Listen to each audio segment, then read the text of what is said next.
చాలా టైం అయిపోయింది, కాసేపే మాట్లాడతాను. దీంతో దయించి వెళ్తే చాలా సాయం చేశారు, ధన్యవాదాలు మీకు.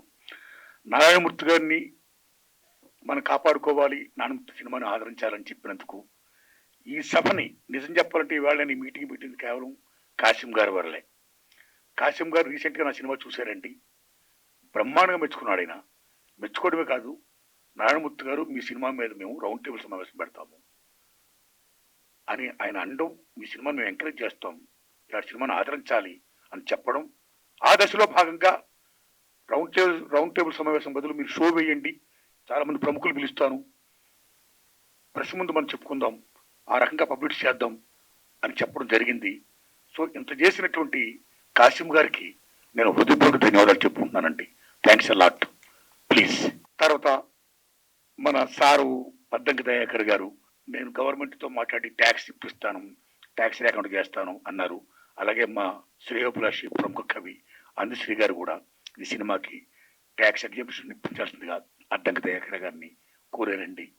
Thanks a lot to Andasri అన్న అండ్ దయాకర్ గారు. అయితే నా విజ్ఞప్తి, నాకు ట్యాక్స్ ఫ్రీ వద్దు, ఏమొద్దండి, నా గవర్నమెంట్ సైడ్ నుంచి ఏ సహకారం వద్దండి ప్లీజ్.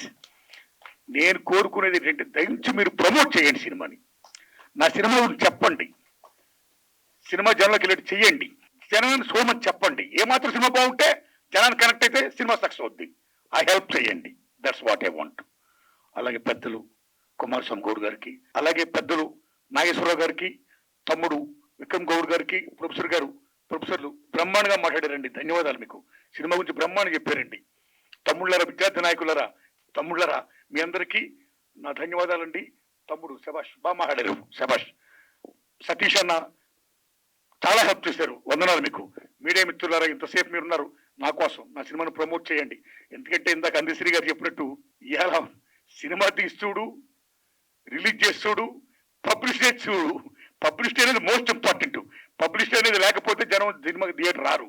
కాబట్టి మాకు జనానికి మధ్య వారసులు ఎవరంటే మీ మీడియా వారే. కాబట్టి దయించి నా సినిమాని ప్రజలు తీసుకుని వెళ్ళండి, మీ దండం పెడుతున్నా. Thanks a lot. మిత్రులారా, ముఖ్యంగా ఈ సినిమా నేను ఎందుకు తీసానంటే, 10 సంవత్సరాల క్రితం వ్యాపం స్కామ్ జరిగింది భారతదేశంలో, ముఖ్యంగా భోపాల్లో, మధ్యప్రదేశ్ రాజధాని భోపాల్లో. వ్యాపం స్కామ్ అంటే ఉద్యోగాల కుంభకోణం. ఎంత దూరం ఉంటే స్కామ్, సాక్షులు ప్రతి 100 మందికి పైగా సాక్షులు చంపేశారు. Still that case is going on. ఉద్యోగాల స్కామ్, ఉద్యోగాలు అమ్మేసుకోవడమే, అర్హులు లేకుండా అనర్హులకి, ఎవరికి డబ్బులు ఇచ్చారో వాళ్ళకి ఇచ్చుకుంటూ బీభత్సం స్కామ్ చేశారండి. ఆ ఇన్స్పిరేషనే నా సినిమా యూనివర్సిటీ. ఆ తర్వాత మన భారతదేశంలో ఈవేళ ఎప్పుడైతే విద్య ప్రైవేట్ కన్నా మ్యాక్సిమం అయిపోతున్న దశలో ప్రైవేట్ కాలేజీలు వచ్చేస్తున్నాయో, కార్పొరేట్ కాలేజీలు వచ్చేస్తున్నాయో, మా కాలేజీలో చదివిన వాళ్ళకే నెంబర్ 1 నుంచి 1000 ర్యాంకులు ఫస్ట్ మేమే అని చెప్పుకోవడం కోసం ఒక పబ్లిసిటీ, ఒక మీడియా గోళ, విభజించినటువంటి లీలా, పేపర్ మొత్తం యాడ్స్, ఒక్కొక్క యాడ్కి lakhs of rupees. How they are giving, how much they are earning and how much they are doing business with education. ఇలాంటి దశలో మా కాలేజీలో చదివిన వాళ్ళకి ర్యాంకులు రావాలని ఒక కృత్రిమ థాట్స్తో పేపర్ లీకేజ్ చేస్తూ విద్యా వ్యవస్థను భ్రష్టు పట్టిస్తున్నారు. సో ఆ రకంగా మన రాష్ట్రంలో కాదు, భారతదేశంలో చాలా రాష్ట్రాల్లో ఇవాళ పేపర్లు జరుగుతున్నాయి కాలేజీ డేస్ లో. కాలేజీ డేస్ అయిపోయిన తర్వాత మనందరూ ఎక్కడికి వెళ్తామండి? ఉద్యోగాలకు వెళ్తాం. ఉద్యోగాలకు వెళ్తుంటే ఏ పబ్లిక్ సర్వీస్ కమిషన్ ఎగ్జామ్ రాయాలనుకుంటే అక్కడ కూడా మా కోచింగ్ సెంటర్ చదివిన వాళ్ళకే ఉద్యోగాలు వస్తాయి అని ఒక నోషన్తో, ఒక వ్యాపార దృక్పథంతో ఒక మాఫియా తయారైపోయి అక్కడ కూడా పేపర్ లీకేజీలు అండి. సేమ్ ఉదాహరణ తీసుకోండి, రీసెంట్ గానే ఎంబీబీఎస్ పిహెచ్డి రాసిన వాళ్ళు చాలా మందికి నీటి విషయంలో మీకు గుర్తుపెట్టుకుని తమ్ముళ్ళ, గుజరాత్ లో బీభత్సంగా పేపర్ లీకేజ్ జరిగిపోయాయి. ఒరిస్సా, గుజరాత్, యూపీ, మహారాష్ట్ర, ఢిల్లీ మొత్తం కుదేరైపోయింది. ఇంత పేపర్ లీకేజ్ జరిగిపోతుంటే కేంద్ర ప్రభుత్వం ఏం చేస్తుంది, రాష్ట్ర ప్రభుత్వాలు ఏం చేస్తున్నాయి?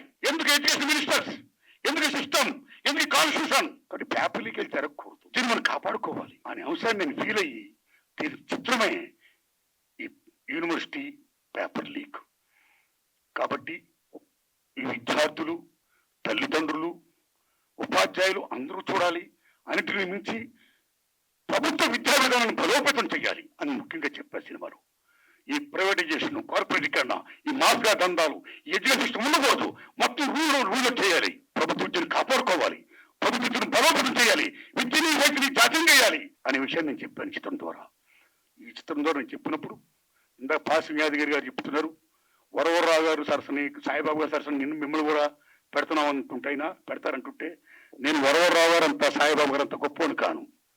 నేను మామూలు మనిషి, నేను కామన్ మ్యాన్. నేను నా రూట్లో నా పని చూసుకుంటా. ఇక నా విజ్ఞప్తల్లా ఏంటంటే ఈ సినిమాని నేను ఆగస్టు 22వ తారీఖున రిలీజ్ చేస్తున్నానండి. ఆగస్టు 1 కదండి, ఆగస్టు 22 అండి. దయించి సినిమాని చూడండి, ఆదరించండి. ఏమాత్రం బాగున్నా 10 మందిని చూడమని చెప్పండి. ఇంకా ఇలా చిత్రాలు తీయడానికి నాకు మంచి శక్తిని ప్రసాదించండి. ఇదే నా విజ్ఞప్తి అండి. ధన్యవాదాలు మీకు. Thanks a lot.